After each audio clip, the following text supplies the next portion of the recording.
पढ़ाई क्यों करें? कभी सोचे हो?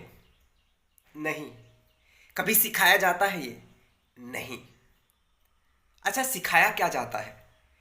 इसके संबंध में ज्यादातर लोगों की जो धारणाएं होती है, चाहे वो समाज के लोग हो, चाहे वो अब हम जहां से आते हैं वहां के लोग हो, या जहां से जिसको हम लोग बोलते हैं ये लोग शिक्षित लोग हैं, उन लोगों के माइंडसेट से भी, उन लोगों के दृष्टिकोण से भी बस यही निकल करके आती है।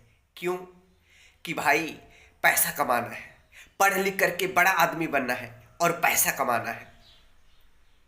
यही अर्थ बताया जाता है ना। मैं सबकी बात नहीं कर रहा, लेकिन ज्यादातर लोगों की बात यही होती है, सार यही होता है। तो क्या बस पढ़ाई का संबंध इतना ही तक सीमित है? बिल्कुल भी नहीं। तो एक्चुअल में असली अर्थ क्या है? असली अर्थ समझने से पहले ये चीजें अच्छी तरह से समझ लीजिए। इसीलिए कई सारे लोगों को साफ साफ जिंदगी में दिखता है कि भाई पढ़ लिख करके क्या करना है, पैसा ही तो कमाना है ना, तो पैसा कमाने का और भी तो जरिया हो सकता है ना, तो पढ़ना लिखना छोड़ देता है और बिल्कुल इनसे दूर हो जाता है। लेकिन अब आते हैं हम लोग पढ़ाई का असली अर्थ पे।